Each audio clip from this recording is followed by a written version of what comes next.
Já está valendo? Já está valendo agora. Ah. Meu nome completo é Marlene de Souza Soca Sazan. E nasci em Laguna, aqui em Santa Catarina, em 1934. A minha profissão, eu sou cirurgiã dentista. Eu terminei a minha faculdade com 21 anos, lá em Florianópolis. Só que com o meu envolvimento na história do Brasil, quando eu comecei a enfrentar a ditadura, o golpe militar de 64, então eu acabei entrando para a história do Brasil sem querer, sem saber que toda aquela minha passagem pela luta contra a ditadura fosse resultar nisso, de eu estar vivenciando a história brasileira. Eu fui presa, sequestrada até na rua pelos militares, fui torturada bastante, fui presa pelos militares da Operação Bandeirantes. Foi muito inesperado, foi um choque e enfrentei as torturas. Foram torturas muito pesadas, me tiraram a roupa, já para quebrar a resistência da gente. E primeiro começaram com palmatórias nas palmas das mãos e dos pés, né? E depois de certo acharam que aquilo era muito leve, passaram para a cadeira do dragão, é onde a gente fica sentada com os pés e os braços amarrados, e um fio foi enrolado aqui nesse meu dedo mínimo e o outro polo percorria o corpo todo nas partes mais sensíveis, né? Olhos, língua, o ouvido, bico do seio, vagina, coisas assim. A gente não podia se mexer, né? Então, com os pés atados, a gente só tremia naquela cadeira do dragão, que o assento era metálico, né, para potencializar o choque. Dali me levaram para... Eu perdi a noção das horas, mas me levaram para o pau de arara, que é um instrumento fácil de fazer até em qualquer local. É uma barra de ferro apoiada em 2 mesas ou 2 cavaletes, e a gente é amarrada assim nessa posição, né? Os 2 pés, eu não consigo botar os 2 juntos, senão eu caio da cadeira. E pulsos amarrados aqui. A barra passa aqui assim, ó. Então levanta e coloca nos cavaletes, a gente fica pendurado. O nome da tortura mesmo é esse, pendurado no pau de arara. E eles continuam com choques elétricos, pancadas na bunda, na coluna vertebral, e os choques mais ainda na área genital, porque na medida que a gente fica encolhida, né, com o peso do corpo a gente cai e a bunda fica um pouco para cima, e a gente fica completamente indefesa, porque fica manietada, né? Então, eles trabalham nos órgãos genitais, de preferência, que é onde a gente sente muito, né? Sente bastante. Medo de morrer? Eu desejava morrer. Desejava e procurava um meio de morrer, assim, de me suicidar, né? Embora fosse contra, não princípios religiosos, mas eu não queria perder minha vida. Mas a morte seria bem-vinda, seria uma fuga daquela situação. Eu me lembro que eu fui presa às 3 da tarde e quando me levaram para uma cela, era 6 da manhã. Então eu passei todo aquele período sendo assim torturada de um tipo para o outro, uma variação, com água pelas narinas no pau de arara para provocar uma sufocação.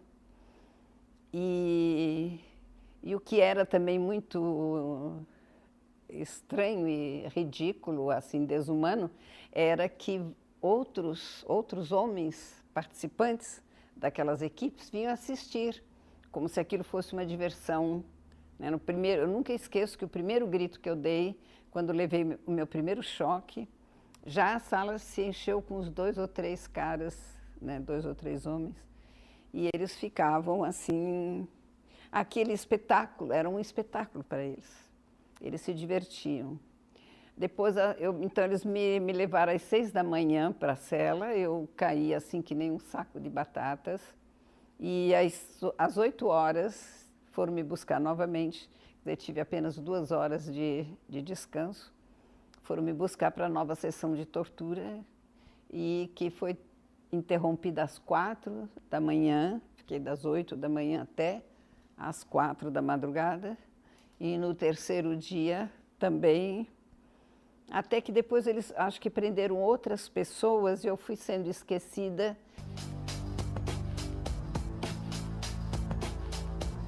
Eu não pude me comunicar com a minha família, só mandei por uma presa que saiu, ela levou colado no sutiã, pelo lado de dentro, um esparadrapo, onde eu mandei o endereço da minha família, né, e para eles avisarem, mas a minha família não poderia me encontrar, porque eu estava numa situação de presa clandestina, né? E assim eu fiquei mais 12 dias de Operação Bandeirantes, 45 dias no DOPS, lá em São Paulo. Fim do qual, esses 45 dias, aí eu fui para o presídio Tiradentes. Então, quando a gente ia para o presídio, a gente tinha respirava um pouco, porque aqueles 45 dias que eu passei ali todo dia esperando ser levada para as mesmas torturas que eu já tinha passado lá na Operação Bandeirantes, era um sufoco bastante grande. Aí cheguei no presídio, mas a gente sabia também que a qualquer momento a gente poderia ser levada de novo para as torturas para esclarecer algum ponto que não ficou bem claro. Me chamam, mandam arrumar minhas coisas sem dizer para onde eu ia. Eu também não tinha tido contato com família nem nada. Minha prisão preventiva não havia sido ainda decretada. E voltei para Operação Bandeirantes. Bom, fui para lá novamente para ser torturada no lugar de um outro prisioneiro que ele tinha sido muito torturado, estava à beira da morte. Se eles continuassem a dar mais choques nele, ele poderia vir a falecer, que ele entrou em convulsões quando recebeu os choques. E estava muito mal, estava bem mal. Então, me levaram para ser torturada no lugar dele para obrigá-lo a falar. Então, com muito custo, assim como eu já estava acostumada com alguns meandros lá do aparelho repressivo, através de um sistema assim, de pancadas na parede, eu consegui me comunicar com ele, embora ele estivesse muito mal e ele não me respondeu, não me deu sinal nenhum, mas eu mandei uma mensagem. Não fala nada, se tu ouvires meus gritos, vires eu apanhar qualquer coisa, não te preocupa, não dá bola, eu não sei nada sobre ti, não falei nada sobre ti e tu não deves dizer nada que te incrimine. Bastante tempo depois eu vim a falar com ele e ele não esquece desse detalhe, né? Ele acha assim que aquilo foi fundamental na prisão dele e realmente ele foi solto sem nenhum processo.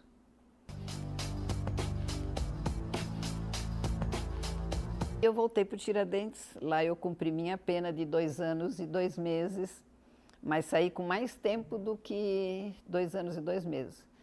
Mas aí acabei me entrosando na vida, eu tenho uma facilidade de adaptação muito grande, muito grande. Então me adaptei bem lá no presídio, fui vivendo os dias, né, conforme deveria ser, e aí no presídio não havia mais torturas, a gente só se organizava, organizávamos a nossa vida em comum, num coletivo, e quando chegou o meu período de soltura, então eu saí e fui para a casa de amigos. Só que eu percebi que havia 2 carros com 3 homens em cada carro me perseguindo, mesmo assim, né? Enquanto eu ia para a auditoria militar e da casa dos meus conhecidos para lá. Então eu resolvi voltar para Santa Catarina porque eu achava que eles poderiam me metralhar na rua e dar qualquer desculpa para minha família. Então eu imediatamente voltei para Santa Catarina.